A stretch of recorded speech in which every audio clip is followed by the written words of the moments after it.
মানুষ মানুষের জন্য, জীবন জীবনের জন্য আমরা দুবরা অঞ্চলের নাগরিকবৃন্দ আহ্বান করেছিলাম সমস্ত শিল্পী মহল, কবি মহল, নাট্য ব্যক্তিত্ব, যারা ছাত্র ছাত্রী, যুবক যুবতী সবাই একসাথে।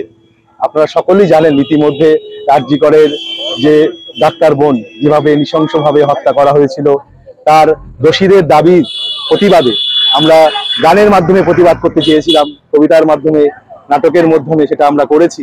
এবং বিষ্ণুপুর থেকে চুয়াডাঙ্গা পর্যন্ত কেউ মশাল, কেউ মোমবাতি, কেউ বা মোবাইলের ফ্ল্যাশ লাইটের মাধ্যমে আমরা প্রতিবাদ জানিয়েছি তিলোত্তমার বিরুদ্ধে, যাতে দোষীরা সঠিক বিচার পায়, ফাঁসি পায়, এটাই আমাদের দাবি।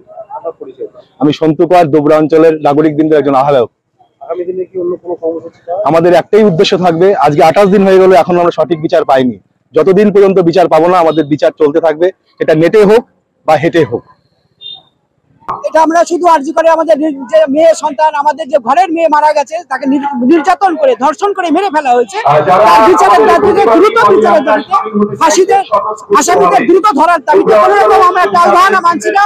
আমরা দুর্গম অঞ্চলের সাধারণ মানুষ, যারা একদম কোনো রকম নাগরিক লেভেলের মানুষ নয়, যারা সাধারণ মানুষ, একদম দোকানদার পথ চলতে, এই মানুষদের প্রতিবাদ আজকে আমরা পথে নেমেছি। আমাদের ঘরের বউ মেয়ে সবাই আমরা আজকে পথে এসেছি। এর বিচার চাই, দ্রুত বিচার চাই। কোন রকম টালবাহানা আমরা সহ্য করতে চাই আর চাইছি না। অনেকদিন হয়ে গেল, আর কতদিন পরে এই সমস্ত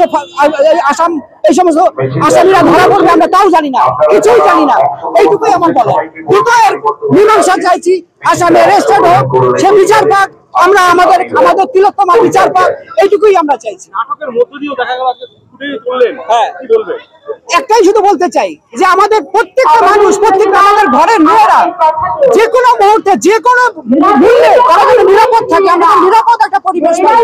সেই পরিবেশে আমাদের সন্তানরা বড় হোক, আমাদের ছেলেমেয়েরা বড় হোক। এই পরিবেশ দ্রুত আমাদের এই রাজ্যে, গোটা সারা ভারতবর্ষে এই রাজ্যের এই নিরাপত্তার এত অভাব, সেটার আমরা চাইছি নিরাপত্তা চাই। ছেলে মেয়ে নির্বিশেষে কোনো ব্যাপার নেই, সমস্ত সবাই আমরা চাইছি নিরাপত্তা, সঠিক নাগরিক নিরাপত্তা।